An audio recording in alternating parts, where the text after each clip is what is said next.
There's two things that all stutters agree with or share in a commonality, and that is, one is fear, which I have referenced before, so I won't go into that subject.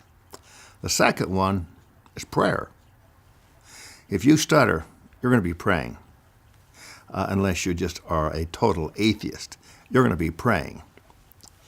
And thus was my case. Now, I've been accused where somehow the Lord singled me out and I was blessed to an infinite degree of being able to speak, eventually stutter-free. I don't believe that's the truth by any means. I believe this. Of course, we all prayed that we could somehow get beyond our impediment. For example, if I had a certain important meeting, for example, I would pray before that meeting that I wouldn't stutter. But as I grew up, I always did. So the prayers, I felt, weren't answered. Now, when I left BYU stuttering class, I really started to pray, but my prayers changed.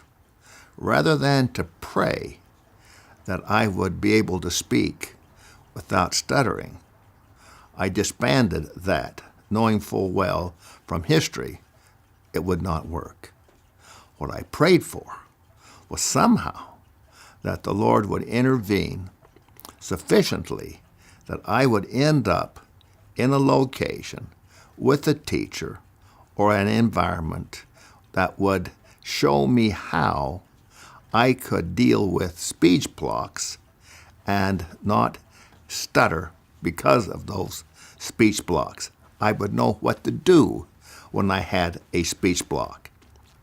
But I did make it very clear. I'm prepared to do whatever I've got to do in practice, whatever it might be, whatever work, obstacles that I might encounter, that I could deal with those on my own because I became convinced that the Lord would not live my life for me.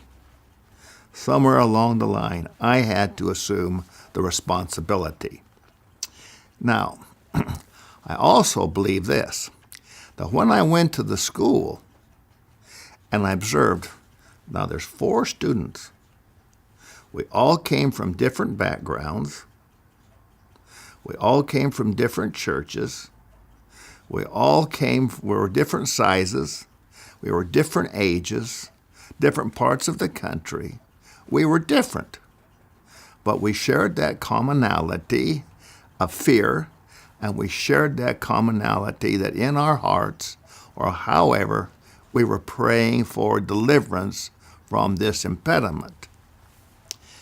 Now, I believe here is the great truism, and that is everyone on this earth, regardless of their religion, regardless of what, that everyone looks upward in time of need, with exception of a few, to their God. Whether it's Allah, whatever it might be, they look for their God. But there's only one God. And that God, because the Scriptures teach, the Christian Scriptures teach us that we are all sons and daughters of Christ or of God in varying degrees. In other words, what I'm trying to say is that this is outlined in John chapter 1, verse 9. That was the true light that lighteth every man that cometh into the world. That God loves us all, and we all have this light. This light is the power within us and gives us that something extra that without we could not exist. But with that, we can overcome, we can conquer. So here we are, the 4 students. We're all doing our best. And God loves us alike. I happen to be a Mormon. There was a Catholic there and a couple of Protestants. He loved us all. There was no differentiation. He loved us all. And we all had that true light, that certain something.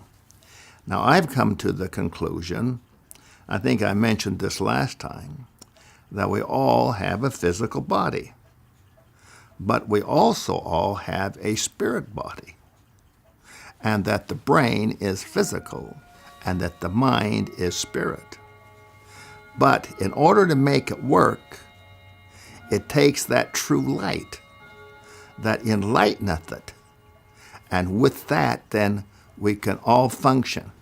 And regardless of our religion or background or whatever, that remains true.